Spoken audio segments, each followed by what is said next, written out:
નમસ્કાર મિત્રો, એવું તો શું થયું કે આ શેરમાં એક બે નહીં પણ 26 બ્રોકરેજ હાઉસ ખરીદવાની સલાહ આપી રહ્યા છે અને એ પણ પાછો સરકારી શેર છે.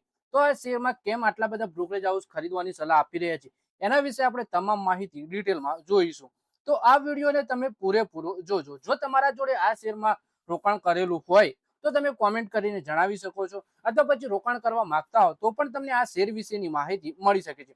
તો આપણા વિડીયોને હાઈપ પણ કરી દેજો. અને મિત્રો, વાત કરીએ સરકારી કંપની એનટીપીસી લિમિટેડના શેરમાં ચોથા ક્વાર્ટરના પરિણામો બાદ તેજીના અણસાર દેખાઈ રહ્યા છે, જેને જોતા શેરને કવર કરી રહેલા 28 એક્સપર્ટમાંથી 26એ તેને ખરીદવાની સલાહ આપી છે, જ્યારે બ્રોકરેજ ફર્મ નવમાએ તેને ટોપ પિક તરીકે પસંદ કર્યો છે અને 445 રૂપિયાનો ટાર્ગેટ આપ્યો છે. નવમા અનુસાર કોર આરઓઈ 16 થી 17% વચ્ચે સ્થિર છે અને એફઆઈ 26 થી એફઆઈ 28 ની વચ્ચે એડજસ્ટેડ કન્સોલિડેટેડ ઈપીએસ સીએજીઆર 9.4% રહેવાની આશા છે.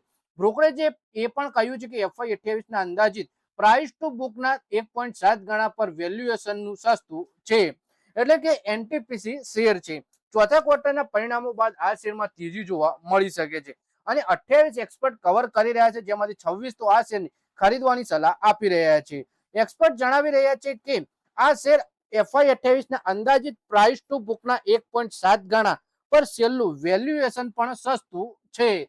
તો એનટીપીસી ના શેર વિશે આપણે વધારે માહિતી જોઈએ. ટાર્ગેટ પ્રાઇસ વિશે વાત કરીએ તો સીએલએસએ કહ્યું કે એફઆઈ 26 માં પેટ 18% વધારો, રેગ્યુલેટરી ઇક્વિટી ગ્રોથ 11%, કોલ પીએફમાં 17 બેસિસ પોઈન્ટનો વધારો અને એફઆઈ 25 થી 29 ના સપોર્ટિવ રેગ્યુલેટરી માહોલના કારણે થયો છે. એફઆઈ 27 થી 29 માટે કંપની પાસે $31 બિલિયન નો કેપેક્સ પ્લાન છે, જેમાં 19 ગીગાવોટ રેગ્યુલેટેડ અને 15 ગીગાવોટ નોન ફોસિલ પ્રોજેક્ટ સામેલ છે. કંપની બેટરી એનર્જી સ્ટોરેજ સિસ્ટમમાં પણ પ્રવેશ કરી રહી છે. પછી એનટીપીસી ના શેર ઉપર જેફરીઝે શું સલાહ આપી એ જોઈએ તો જેફરીઝે એનટીપીસી પર ખરીદીની સલાહ આપતા 470 રૂપિયાનો ટાર્ગેટ આપ્યો છે. બ્રોકરેજના અનુસાર કંપનીએ માર્ચ ક્વાર્ટરમાં ડિફર્ડ ટેક્સનું વન ટાઈમ રીમેનેજમેન્ટ કર્યું, જેથી વાર્ષિક આંકડા તુલનાત્મક નથી. જેફરીઝે એફઆઈ 27 થી 28 માટે તેનો ઈપીએસ અંદાજ 6% વધારી 8% કર્યો. મેનેજમેન્ટે એફઆઈ 27 માં 9.6 ગીગાવોટની ક્ષમતાની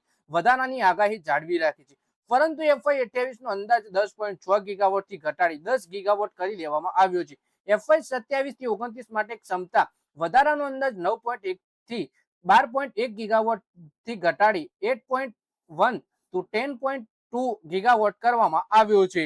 માર્ચ ક્વાર્ટરમાં એનટીપીસી નું રેવન્યુ 43,110 કરોડ રૂપિયા રહ્યું છે. અંદાજ કર 43,903.7 કરોડ રૂપિયાથી ઘટી 1.8% ઓછું હતું. એબીટા પણ 11.1% થી વધી 12,503 કરોડ રૂપિયા રહ્યો છે. અંદાજિત 11,254.9 કરોડ થી વધારે છે. કંપનીનું માર્જિન 29% રહ્યું, જ્યારે અંદાજ 25.6% હતો.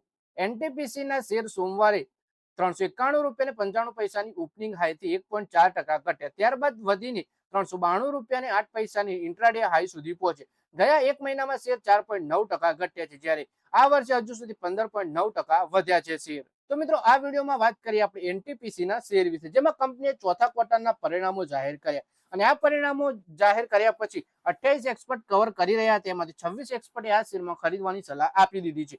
તો મિત્રો, આ વિડીયોમાં બસ આટલું જ. હવે મળીએ આવનારા વિડીયોમાં. ત્યાં સુધી વિડીયોમાં લાઈક કરો, કોમેન્ટ કરો અને વિડીયો પોતાના મિત્રો સાથે ફેસબુક, ઇન્સ્ટાગ્રામ, વોટ્સએપ બધી જગ્યાએ શેર કરો. શેર બજારની આવી જ માહિતી ગુજરાતીમાં જોવા માટે તમે ચેનલને સબસ્ક્રાઇબ કરી ઘંટડી દબાવી દેજો અને આપણા ફેસબુક પેજને પણ ફોલો કરી લેજો.